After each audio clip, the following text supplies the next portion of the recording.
Hola, ¿cómo están? Nuevamente decimos presente y les damos la bienvenida a este programa que tiene como título en este capítulo Personajes de Montecarlo. Vamos a conocer la historia de dos reconocidas figuras de la localidad. El primero de ellos no era oriundo de nuestra ciudad, pero por sus características logró ser reconocido al poco tiempo de haber llegado, y hasta aún hoy lo suelen nombrar. ¿Se acuerdan del negro Mestraña? Mi nombre es Hilarión Benítez, soy de profesión contador público. Como hobby o pasatiempo me gusta escribir sobre mosaicos de la historia de mi pueblo y rescatar historias de vida. Por lo tanto, me defino como amigo de los números y amigo de las letras. En el día de hoy voy a presentar un trabajo que ya lo hiciera en las jornadas de historia de vida de Montecarlo el día 1 de mayo de este año 2021. El título es El negro Mestraña, de profesión testigo. Fue uno de los personajes populares de Montecarlo, como tantos del interior, solo conocidos por algún apodo llamativo o gracioso, o por sus vicios, o algún defecto físico o mental, o por las frases recurrentes o dichos que solían utilizar, lo cual lo van convirtiendo en verdaderas leyendas locales, a los cuales quienes rescatamos sus historias pretendemos darles dignidad, respeto, comprensión y hasta la identidad perdida, puesto que investigamos y ponemos en conocimiento sus verdaderos nombres y demás circunstancias familiares y sociales. Su nombre era Juan Pablo Villalba, nacido en Santa Ana, Misiones, el 19 de febrero de 1926. Trabajó como empleado de rentas en Garupá, luego fue ayudante de camionero en la zona de San Pedro. Finalmente vino a Montecarlo con el carnicero Tito Oliveira, aproximadamente en el año 1956, de quien fue su colaborador. Era un personaje entrañable, respetuoso, no se le conoció familiares ni parientes. Su expresión verbal demostraba buen vocabulario y solía andar con saco, bien vestido. Su predisposición a aceptar los pedidos de favores que le hacían al preguntársele si podía realizarlos, siempre tenía como respuesta «me extraña», lo cual hacía sobresalir su espíritu servicial, que lo fue ubicando en un contexto amplio de aceptación social. De su respuesta segura y frecuente, con el tiempo devino el sobrenombre popular Mestraña. Lo de negro fue por el color de su piel, y en mi investigación hallé coincidencias de que su ascendencia podría ser africana, considerando además sus rasgos faciales y tipo de cabello. Solía dormir en el piso, sobre cartones, en el local que un partido político alquilaba en lo de Cambá Mesa, en tiempos de las elecciones a fines de los años 50 y principios de la década del 60. Era el encargado de cuidar el local partidario y se arrogaba ser el secretario de quien fue el primer intendente constitucional de Montecarlo, don Antonio Muruat. También utilizó como lugar para pasar las noches un pequeño galpón que Cambá Mesa tenía detrás de la pista de baile, donde se solían hacer faenas de vacunos. Otras veces se alojaba en alguna habitación disponible del conventillo del mismo lugar. El bar de Cambá Mesa era su residencia. También frecuentaba la parada de colectivos y el bar de Doña Cotí, a pocos metros de allí. Pero un lugar muy especial donde pasaba todas las mañanas era el juzgado de paz, que funcionaba en la parte de adelante del edificio municipal. Colaboraba en los mandados con el juez de paz, don Capielo, y la encargada del registro de las personas, Piluca Bergamini. Siempre dispuesto cuando se le solicitaba que saliera de testigo para algún trámite en el juzgado, registro de las personas o en la policía. Pasó a ser un comentario de la época que por el favor que prestaba, él solicitaba unas monedas para su caña o para comprarse algo para comer. Por ello fue conocido como de profesión testigo. Falleció el 1 de julio de 1980.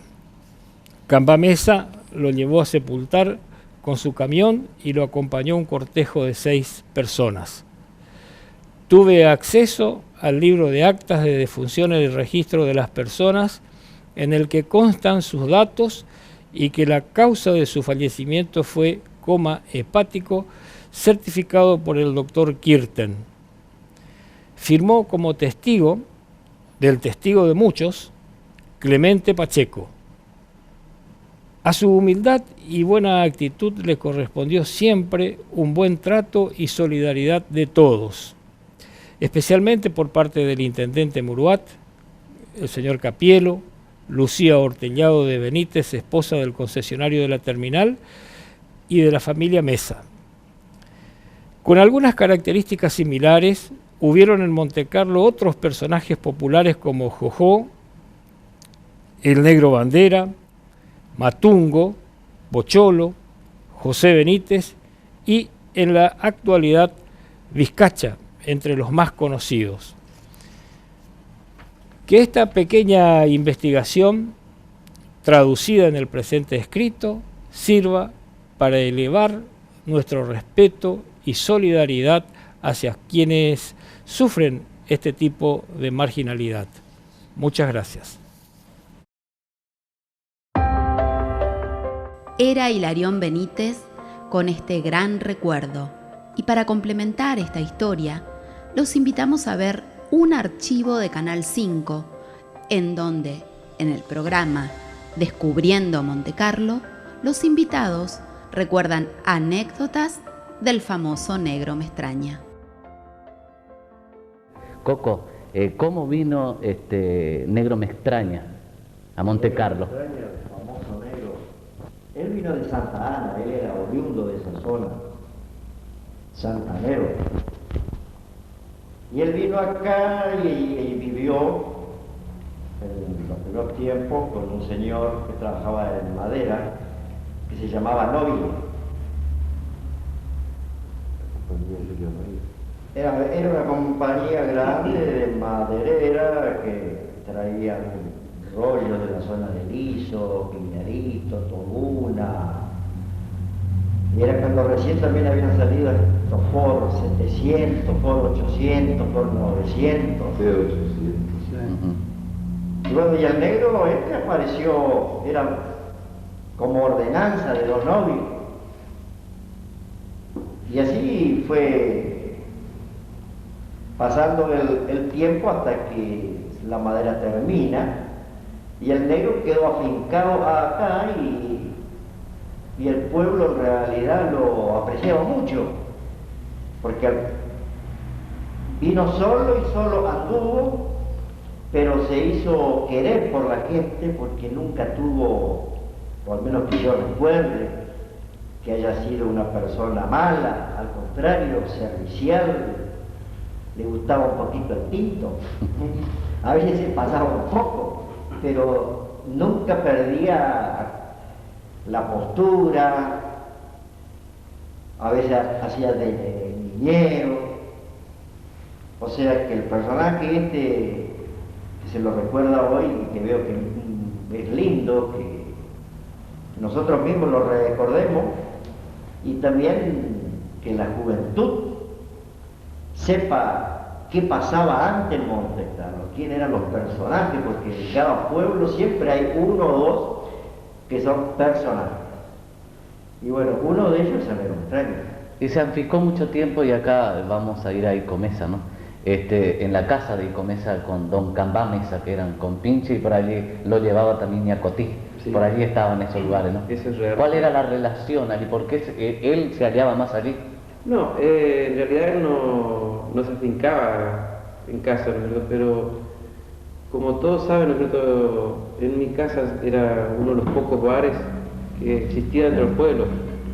Y pensión, y tenía hospedaje, unas pista de baile. Y entonces el negro se quedaba ahí, ¿no es cierto? Estaba en el bar, por lo general siempre mamá le servía un plato de comida, y se destacaba como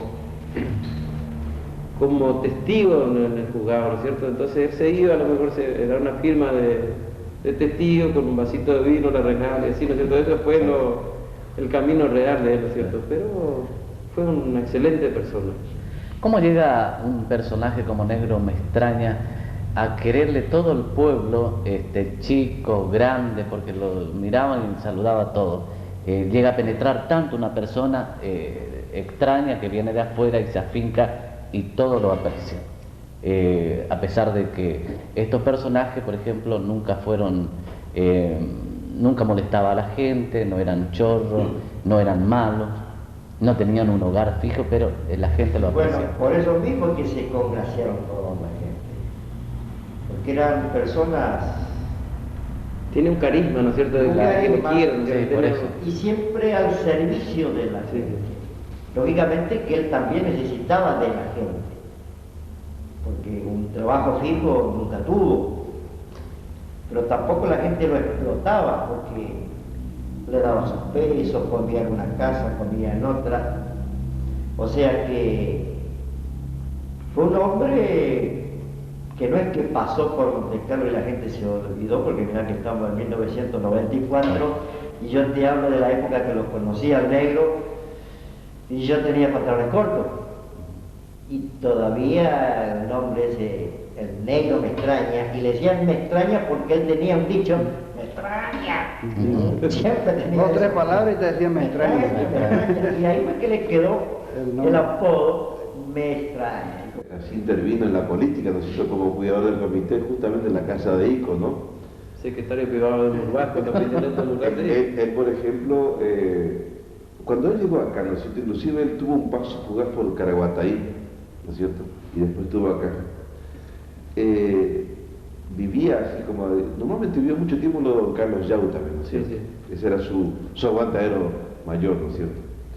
Pero lo que pasa es que él tenía, acá cuando yo me acuerdo que era joven, ¿no es cierto? Yo era, como decía, no tenía pantalones cortos, pero por ahí andaba, ¿no? Resulta que cuando en el equipo de Escarrizada jugaban algunos muchachos, yo era hincha de ese equipo, ¿no? Entonces le mencionaban al negro Picot. En relación a Mestraña, porque era parecido con el jugador famoso de San Lorenzo Almagro, ¿no? Picot. Ese fue el primer sobrenombre que yo conocía a él, ¿no? Y después pasó a ser Mestraña por su forma de repetir, no, me extraña, Chamín. A veces decía, para mí, no, me extraña, Chamín. Entonces ya quedó, el negro me extraña. Pero en realidad era un personaje que todo el mundo lo quería porque era bueno. Fue ayudante de camionero también. Sí, ayudó mucho con Carlito Yau. Con Carlito Yau y con Carlito Queque. Tengo una anécdota cuando andaba con Carlito Queque. Fueron a buscar al rollo San Pedro y llevaron una botella de algo fuerte, traer el asiento y todo. Por ahí se hacía frío, ese tiempo, un tiempo de invierno era. Y por el camino se rompió el tachito de líquido de freno que tenía atrás del asiento. Entonces el negro agarró y tomó la caña y echó el líquido de freno adentro de la botella para que no se desparrame el líquido de freno. Y bueno, y no le dijo nada a Carlito. Y llegó allá y Carlito bajó y hacía frío, agarró la botella y le pegó un trago. Y era líquido de freno. Y le agarró un dolor de estómago, imagínate. Entonces dijo el negro, me dice, che, negro, ¿será que había morir? Y se me salía lejos, imagínate, en el monte, ¿de cuántos kilómetros? No, de morir no vas a morir, dice, pues vas a tener un freno bárbaro. Por allí decía Piluca también, que estaba muy cerca, negro me extraña, y decía, a veces le encontraba, ¿y por qué llegaste tarde, negro? No, y tenía descubierto el banco. Sí. Y eso también hacía, él le barría a Piluca en su época de escudeza, él le barría Sí. El recinto de Piluca ahí, o sea que era una persona... Un personaje. Sí. Ese es el trabajo medio general de Sí, Barrera sí. en el despacho Piluca. Sí. A él, por ejemplo, al señor Burguán, yo lo digo señor Burguán porque siempre fue una que fue maestro mío, director de la escuela primaria, después fue director mío como maestro, yo no sé yo. Siempre un lindo respeto a este hombre, ¿no? Y le decía, che, José Antonio, le decía, por ejemplo, señor Burguán, porque era secretario de él, y era candidato a intendente, y decía, en la casa de ahí justamente estaba el comité, pues, de ellos, ¿no? Y entonces él decía, che, José Antonio, así él lo trataba familiarmente a todos, ¿no? Pero le decía así en tiempo de campaña. Claro, sí. Tiempo de campaña. O sea, Antonio. Así pasaban Coco Palma, Ico y Ricardo Mesa, recordando al negro Me extraña en el programa de Demetrio Martínez. Y justamente de Demetrio es de quien hablaremos a continuación, gracias a la docente Irene Correa da Silva, quien decidió brindarle el siguiente reconocimiento. Mi nombre es Irene Correa da Silva, soy profesora de Lengua y Literatura y bueno, quiero presentar un escrito que realicé sobre la vida de un personaje muy importante de nuestro pueblo, que es Demetrio Martínez. El escrito lleva el título El beso de la suerte y creo que es una forma, en este escrito no es un escrito que tiene que ver con una investigación documental muy exhaustiva, sino que tiene que ver más con la persona y con lo literario, no tanto con su trayectoria como periodista o como locutor, sino como la persona Demetrio Martínez que trasciende su profesión y que va más allá de eso, ¿no? Entonces, bueno, yo siempre pensé en escribir la historia de Demetrio y bueno, me puse en contacto con él y él me dio muchos datos de su vida. La idea de esto es que no se quede en esa pequeña reseña que nosotros hicimos para el libro, sino que podamos escribir el día de mañana un libro completo sobre la vida de Demetrio, porque en realidad Demetrio, sin saberlo, fue o es uno de los principales filólogos de la cultura montecarlense, porque él fue el encargado de hacer el retrato de muchos pioneros, de mucha gente que no tenían voz en este pueblo, y él fue el primero, el precursor en esto de darle voz a los que no tienen voz, de investigar, de preguntar, y bueno, en eso consiste su labor, y también la labor periodística, que es muy destacada, ¿no? En la reseña que yo escribí sobre la vida de Demetrio, yo lo hice en 3 grandes ejes, tomé 3 grandes ejes de su personalidad, que bueno, una es la que tiene que ver con lo místico, con todo lo que tenga que ver con lo trascendental, esa mirada de la vida que a veces a nosotros, los simples mortales, digamos, los que no tenemos ese don, nos cuesta muchísimo comprender y tenemos a veces inclusive miedo, temor de acercarnos a esas fronteras de distintas realidades. Y bueno, y Demetrio yo lo presento en primer lugar como un niño que fue llamado por la fuerza del cosmos o por Dios, si se quiere, la creencia que uno tenga, ¿no? Y bueno, lo presento así y él aceptó ese don, lo aceptó como algo natural. Cuando yo charlé con él respecto a estas cuestiones, vi reflejado cierto pudor en comentar, porque es verdad, nosotros ante lo mágico, ante lo trascendente, ante lo más, que eso que es intangible a los ojos, al tacto, esos universos que no son vedados, no nos son permitidos un acercamiento tan directo, tenemos mucho miedo y como sociedad tenemos miedo y muchas veces reprimimos a la persona que sí lo puede hacer. Entonces era como una cuestión que él tenía ahí un poco medio escondida, ¿no?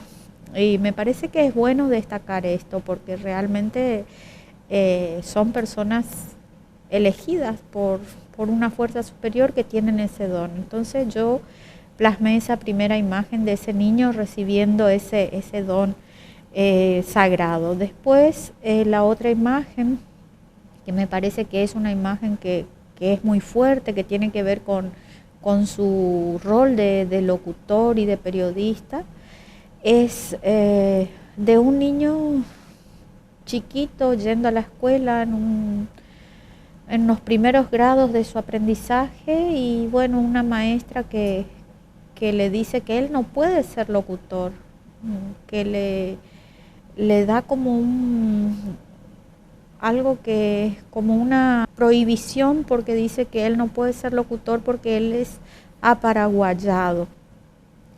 Y eso nos permite a nosotros reflexionar respecto a de cómo nosotros discriminamos lingüísticamente a las personas. Y hay lenguas que se creen que son superiores o mejores y lenguas inferiores. Hay una gran discriminación respecto a esto. Y bueno, esta maestra con una formación distinta, con una cultura distinta a la que tenemos nosotros acá en Monte Carlo, le veda esa posibilidad cuando él dice que quiere ser locutor. Entonces yo cuando me imagino esa situación o esa escena donde él le dice a la maestra con todo el ímpetu de la niñez o con toda la inocencia de la niñez, esta maestra que tan tajantemente le dice que no, le desaprueba. Entonces yo pongo a ese niño como Goliat frente a David, porque la verdad que era un monstruo frente a una criatura y bueno, al final David ganó, ¿no?, la lucha y Demetrio también salió airoso, digamos, de esta cuestión porque pudo cumplir su sueño y pudo realizarse y se jubiló como locutor y sigue siendo nuestro periodista del pueblo porque en realidad nosotros ya lo hemos adoptado así como algo tan nuestro que ya Demetrio forma parte de los medios de comunicación acá de Monte Carlo y Demetrio siempre tiene la noticia que uno está esperando, la primicia, entra en los barrios, habla con gente que son del pueblo, como también con gente que pertenece a otro estrato social. Es un poco, en ese sentido es muy maleable su personalidad como periodista y eso hace que cale hondo en nuestra idiosincrasia montecarlense. Y la otra imagen que propongo es la imagen de un ya adolescente que pudo unir las dos partes de su familia, una parte que tenía un poco más de poder adquisitivo con una parte más humilde, más pobre, y que estaba medio disgregado, medio separado, y él pudo lograr esa unión o pudo encontrarse con esa otra parte que él no tenía contacto justamente por una cuestión que tiene que ver con lo político, con lo social, con lo económico. Y entonces esta posibilidad de él de hacer esa unión, ese puente, yo lo tomo también la posibilidad que él tuvo o ese don que él tiene de ser el puente o la bisagra entre las dos, digamos, entre las dos culturas o entre las dos realidades que tenemos en Monte Carlo, porque nosotros en Monte Carlo tenemos una mezcla de cultura, porque somos un pueblo que ha surgido por la inmigración y también tenemos nuestra gente que es criolla, ¿no? Y entonces en Monte Carlo siempre está esa cosa de a ver dónde estás parado, ¿no? Y la lucha por la supremacía de una u otra cultura sobre la otra, ¿no? Entonces, él pudo ser el nexo, la bisagra, y a él le aceptan en todas partes. Como yo escribo en el libro, él puede comer un reviro con la gente de los barrios, tomarse un tereré, un mate, qué sé yo, comerse una chipaguazú, lo que fuera, y después sentarse en el living de una persona que de origen de europeo o de otro origen y comerse un kuchen, tomarse un té con esa persona, y es querido y aceptado por esas dos partes que conforman nuestra identidad como pueblo. Porque sí, lo pongo ahí en el libro un poco que nosotros hemos logrado en este pueblo como un equilibrio, pero es un equilibrio un poco ahí que está siempre pendiente, ¿no? De un hilo, pues que se puede romper en cualquier momento.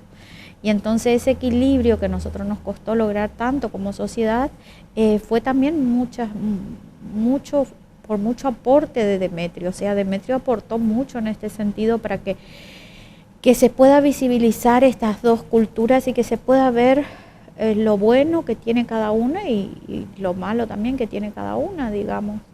O sea, es muy importante para el pueblo lo que él hizo, lo que él hace todavía, ¿no es cierto? Entonces, bueno, a mí me parece que mostrar esa parte de él como bisagra es muy enriquecedor para nuestra sociedad, y él es un personaje muy rico, da para muchos, tiene muchas aristas para recorrer, para reseñar, para explorar, digamos, como ser humano. Entonces, por eso la idea nuestra con él es de que podamos seguir armando un libro de toda su trayectoria y su vida.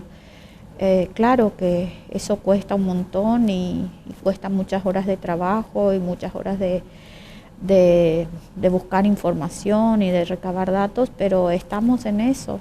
No sabemos cuándo, pero lo vamos a terminar y ojalá que le guste a la gente. A mí me gustó mucho hacer este trabajo porque la verdad que para mí Demetrio siempre fue un personaje inspirador, así que me gustó muchísimo hacer el trabajo y bueno, espero que a ustedes también cuando lo lean les guste y puedan dar su opinión de qué les pareció ese bosquejo que hice de la vida de nuestro querido Demetrio.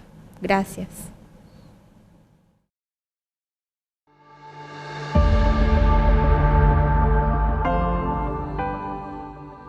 Es momento de despedirnos. Esta y todas las historias que estamos presentando se encontrarán en nuestro libro. También agradecemos y recomendamos que visiten la página de Facebook, Los Montes de Carlos, donde hay muchos recuerdos de nuestra ciudad. Nuestro próximo encuentro será dentro de 7 días. Los esperamos.